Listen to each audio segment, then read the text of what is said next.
αφού με χάριν πια διαβώ το δρόμο της ζωής, ψηλά προς σε για πάντα θα ανεβώ, θυσία, αγνή και τέλεια. Ρωμαίους 12 κεφάλαιων που την αρχή. Σας παρακαλώ λοιπόν αδελφοί, δια των ηχτυρμών του Θεού, να παραστήσετε τα σώματά σας θυσίαν, ζώσαν, αγίαν, ευάρεστον εις το Θεόν, τη λογική σας λατρεία. Και μη συμμορφώνεστε με τον αιώναν τούτον, αλλά μεταμορφώνεστε δια της αναγεννήσεως του νου σας, ώστε να δοκιμάζετε τι είναι το θέλημα του Θεού, το αγαθόν και ευάρεστον και τέλειον. Ο Απόστολος Παύλος γράφει τούτα τα λόγια, αφού έγραψε ήδη 11 άλλα κεφάλαια στην επιστολή προς Ρωμαίους, όπου παρουσιάζει μεθοδικά, λογικά, με σοφία Θεού, το τι έγινε, το τι έκαμε ο Κύριος μας. Παρουσιάζει την κατάσταση του ανθρώπου, την πλήρη αδυναμία του ανθρώπου να μπορέσει να ανταποκριθεί στην δικαιοσύνη του Θεού. Μέσα στην αμαρτία, νεκρός, μέσα στα παραπτώματα, την απίθεια, την αποστασία από τον Θεό, δεν μπορεί καν να εννοήσει και να μπορέσει να δει και να κινηθεί να κάνει κάτι για να σωθεί. Ο νόμος είχε ήδη δοθεί αιώνες πριν και υπάρχει αιώνες ιστορία του Ισραηλιτικού έθνους και πώς στο τέλος κατέληξαν σε αποτυχία. Ο νόμος δεν μπορούσε να φέρει τη σωτηρία, τη δικαίωση, τη λύτρωση. Και ο Θεός, κινούμενος από αγάπη, επειδή μας αγάπησε, έστειλε τον Υιόν Του, τον μονογενή, και τον έδωσε σε μας. Τον έδωσε σε μας. Αγαπητοί μου αδελφοί, είναι δοσμένος σε μας ο Υιός του Θεού. Αλλά δεν τον έδωσε σε μας όταν γεννήθηκε, γιορτάσαμε υποτίθεται τα Χριστούγεννα, γεννήθηκε σαν άνθρωπος στη γη και έζησε, μεγάλωσε, έκαμε το έργο του, επήγαινε στο σταυρόν, επέθανε, αναστήθηκε από τους νεκρούς, αναλήφθηκε εις τον ουρανόν και έλαβε την υπόσχεση του Αγίου Πνεύματος και έστειλε το Πνεύμα του Άγιον σε εμάς τους ανθρώπους.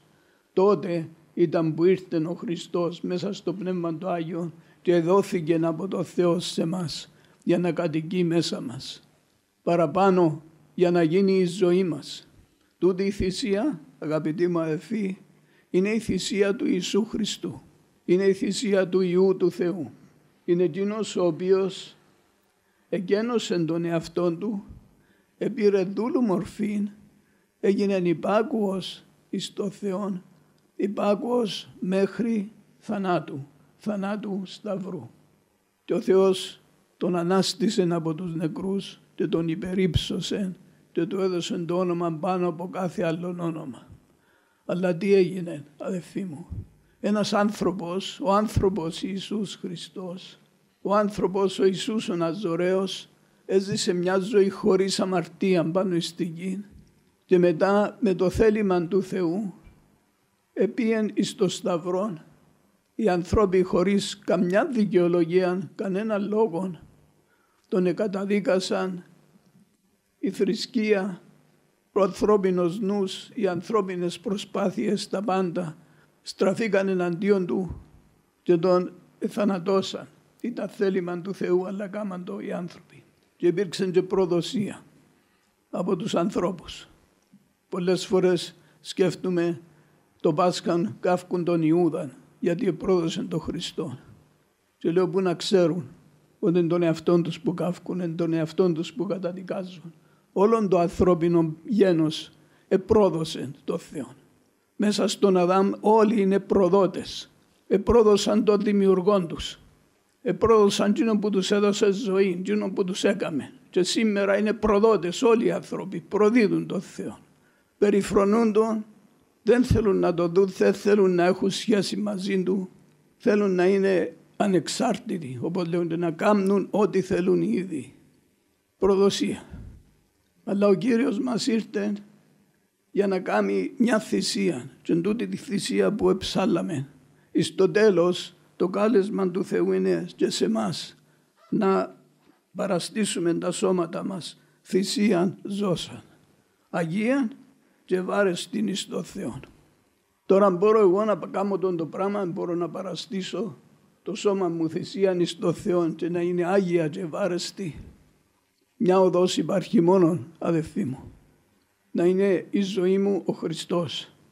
Κοινό που παραδίδω εις το Θεό ως θυσία. Δεν μπορεί να είναι άλλος από τον Υιόν Του. Τίνος είναι η θυσία, είναι η τέλεια θυσία. Όταν είδε στην Αποκάλυψη ο Ιωάννης και είδε να έρχεται στο προσκήνιο το αρνείο, λέει είδα αρνείον ως σφαγμένο. Τον είδε και με στο κέντρο και με που έρχονται όλες οι δοξολογίες και οι ευχαριστίες και οι ύμνοι εις των ουρανών έρχονται και λέγουν όλοι με μια φωνή ψαλούν άξιον το αρνείον το σφαγμένο. Και ο Θεός μας διά, αγαπητοί μου αδελφοί, μας διά τούτην τη φύση, μας διά τούτων των άνθρωπων. Επειδή μας αγάπησε, μας έδωσε τον Υιόν Του. Και από εμάς αναπόκειται τώρα απλώς να τον λάβουμε. Να τον λάβουμε. Δεν μπορούμε να έχουμε δύο προσωπικότητες μέσα μας. Δεν μπορούμε να έχουμε δύο ζωές μέσα μας. Εάν λάβουμε τον Χριστό, τότε αυτός θα είναι η ζωή μας. Και σημαίνει ότι αρνούμε τον εαυτόν μου, σηκώνω το σταυρό μου και ακολουθώ τον Χριστό. Ακολουθώ, υπακούω τη ζωή τούτη που ονομάζεται Ιησούς Χριστός, που είπε εγώ είμαι η ζωή. Τον έλαβα τη ζωή, έλαβα την αλήθεια, έλαβα το φως και λέω δεν θέλω πλέον να ζω εγώ, αλλά τούτον που ζω να είναι η ζωή, η αληθινή, ο Ιησούς Χριστός. Αυτός είναι το αρνείον. Στην Παλαιά Διαθήκη ο Θεός τους είχε μπει για να προσφέρουν θυσίες. Προσφέρα θυσίες, εσφάζαν ζώα, υπήρχε αίμα, υπήρχε θάνατος συνέχεια. Δείτε τούν η ζωή ενός ζώου για να πληθούν οι αμαρτίες των ανθρώπων, για να συγχωρεθούν, για να αφαιθούν, για να καλυφθούν οι αμαρτίες τους.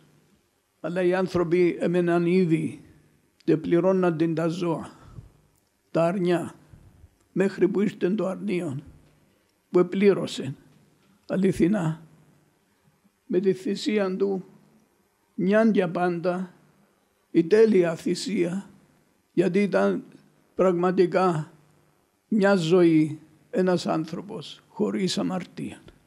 Ο Θεός τον έκαμε αμαρτία πάνω στο σταυρό για να σηκώσει την αμαρτία μου εμέναν και την αμαρτία σου εσέναν και την αμαρτία του καθενός να τη σηκώσει. Τούτον είναι η μοναδικότητα του σταυρού του Χριστού. Κανένας άλλος δεν μπορούσε να το κάνει, γιατί δεν υπήρχε κανένας άμωμος τέλειος, όπως ήταν η απέτηση του Θεού και από τους Ισραηλίτες να προσφέρουν αρνιά τέλεια, χωρίς κανέναν ελάττωμα, κανέναν αείπιν, να είναι τέλεια και μετά να προσφερθούν εις το Θεό. Όταν ήρθε ο Χριστός ήταν το αρνίον, ήταν ο αμνός του Θεού και προσφέρθηκε άμωμος, αναμάρτητος εις τον Πατέρα. Δόξα στο όνομα Του. Σήκωσε τις αμαρτίες μας. Δεν χρειάζεται να πεθάνουμε εμείς για τις αμαρτίες μας. Επλήρωσε άλλος.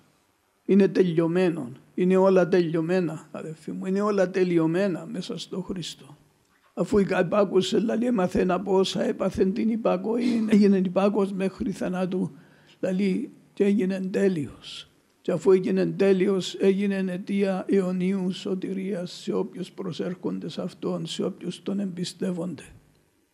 Και λαμβάνω τον δώρον από τον Θεό. Αλλά το δώρο που λαμβάνω από τον Θεό, όπως είπα άλλες φορές, είναι ένα παιχνίδι. Δεν είναι κάτι που να το διαχειρίζουμε και να το χειραγωγώ εγώ και να διώ εντολές εγώ. Θεέ μου κάμε μου το τούτο, Κύριε Ιησού κάμε μου το τούτο, Κύριε ελευθέρως με που τούτο, Κύριε ξέρω χιλιάδιο αιτήματα που έχουμε. Με επίκεντρο τον εαυτό μας. Ο Κύριος είπε το με απλά λόγια, ας αναλογιστούμε τι σημαίνει στην πράξη. Όποιος θέλει να έρθει πίσω μου, ας αρνηθεί τον εαυτόν του και ας σηκώσει το σταυρό του και ας με ακολουθεί. Τούτος είναι ο τρόπος να προσφέρω το σώμα μου θυσία ζώσα εις το Θεό. Άγια θυσία. Γιατί εκείνο που να προσφέρω είναι ξανά ο Υιός του Θεού. Αλλά τώρα είναι ζώσα θυσία. Δεν είναι θυσία που να έχει θάνατον και αιματοχυσία. Είναι ζώσα θυσία. Να προσφέρω το σώμα μου θυσία ζώσαν εις το Θεό. Και έρχομαι κάθε πρωί και του λέω, Κύριε μου, ειδού εγώ σήμερα και τούτην την μέρα το θέλημα σου να γίνει, όχι το δικό μου. Τούτον είναι θυσία. Και δεν το κάνουμε από φόβο, από θρησκεία ή από τυπολατρεία ή από ιδιοτέλεια στο τέλος να κερδίσω κάτι. Είναι από αγάπη. Και τούτη αγάπη δώρο πάλι που το Θεό και δοσμένος σε εμάς. Αλλά έτσι προσφέρθηκε ο Ιησούς και έτσι περιμένει να προσφέρω και εγώ τη ζωή μου και στο τέλος, όπως εψάλαμε, θυσία τέλεια, να είμαστε και εμείς δοσμένοι στο Θεό. Γιατί η ζωή του Χριστού είναι η ζωή μου. Η φύση μέσα μου, ο χαρακτήρας μου, η νοοτροπία μου είναι αρνίον εσφαγμένο. Κάποιος που πιστεύει και εμπιστεύεται στο Θεό για όλα. Και για τη ζωή του, και για το μέλλον του, και για τις κινήσεις του, και για ό,τι κάνει. Λογημένο το όνομα του Κυρίου, αδελφοί μου. Εμείς δεν μπορούμε. Δεν μπορούμε. Ούτε με έργα που να κάνουμε, ενώ με επιλογές δικές μας, ούτε να κάνουμε αποφάσεις και οτιδήποτε. Πρέπει να το πάρουμε ως δώρο από το Θεό. Δώρο από το Θεό. Είναι μια ζωή, η ζωή του Ιησού Χριστού. Αλλά είπε, εγώ είμαι η ζωή. Εκτός που τούτην τη ζωή, όλα τα άλλα είναι θάνατος. Πότε φανερώθηκε ο θάνατος? Τέλεια από την αρχή. Το είπε στον Αδάμ ο Θεός πριν να γίνει. Πρόσεξε, αφάεις που τον καρπόν του δέντρου, οπωσδήποτε θα πεθάνεις. Και έγινε. Και ο θάνατος εδίρθε σε όλους τους ανθρώπους. Είμαστε όλοι νεκροί. Μέσα στις παραβάσεις, μέσα στις αμαρτίες μας, είμαστε νεκροί, είμαστε ανίκανοι να κάνουμε οτιδήποτε. Όσο ξεκάθαρος και να είναι ο νόμος, όσο απλά και τέλεια να είναι εκτεθειμένα μπροστά μας για να τα καταλάβουμε όλα, δεν μπορούμε. Γιατί μέσα μας είναι ο νόμος της αμαρτίας. Τούτα τα πράγματα τα εξήγα ο Απόστολος Παύλος. Στούτην την επιστολή πριν να φτάσει σε το σημείο. Πάω να κάνω το καλό, καταλάβω ποιο είναι το καλό, αλλά βρίσκω κάτι άλλο να γίνεται. Είναι θάνατος και είναι μέσα μας όλους. Και ο Κύριος μας εσήκωσε το θάνατο, υπέστην την ποινή, εκείνος έκοψε την ποινή μας, επέθανε στον τόπο μας και έρχεται και μας λέει μας, είναι όλα τελειωμένα, είναι όλα έτοιμα, υπάρχει ζωή, υπάρχει ελευθερία.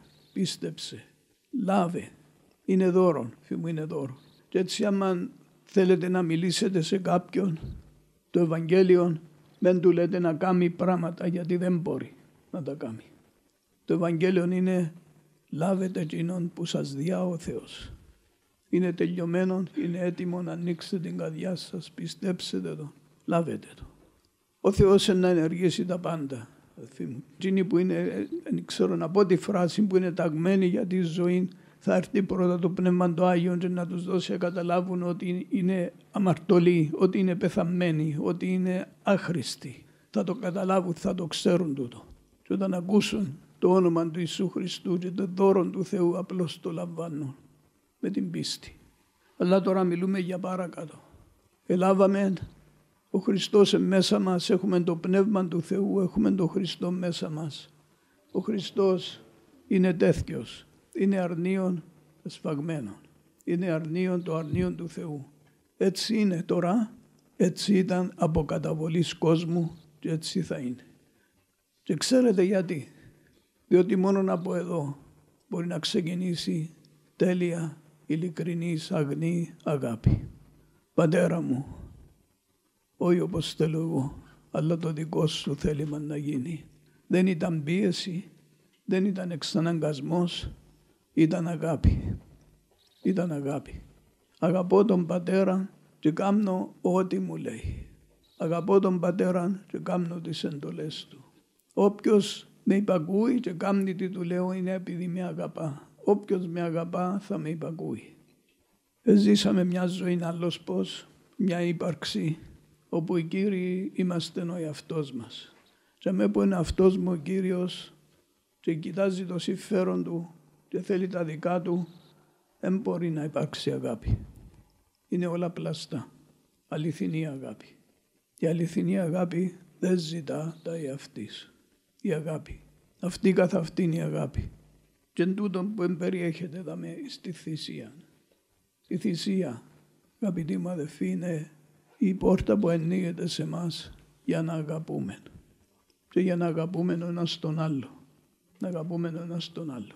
Αν δεν είμαστε έτσι, να βάλουμε προτεραιότητα τον εαυτό μας, και όπως και εγώ πολλές φορές έκανα πράξεις και έμαθα τούτα τα πράγματα μέσα στη ζωή.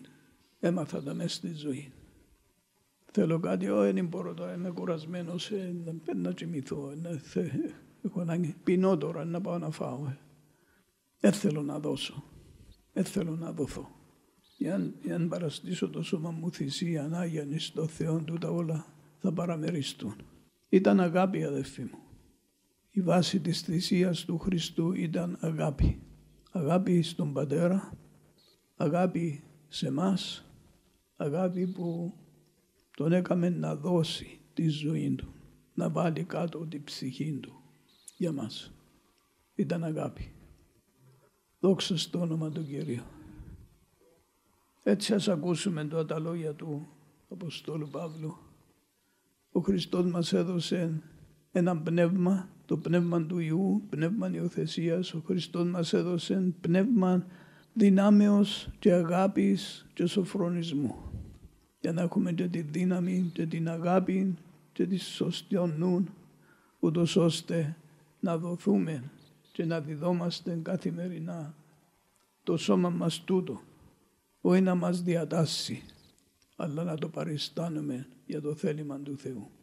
Θυσίαν, Αγίαν, ζώσα, ευάρεστην εις το Θεό. Τούτος είναι ο Υιός Του, είναι ο Ιησούς, εκείνος που είναι ευάρεστος σε εκείνο.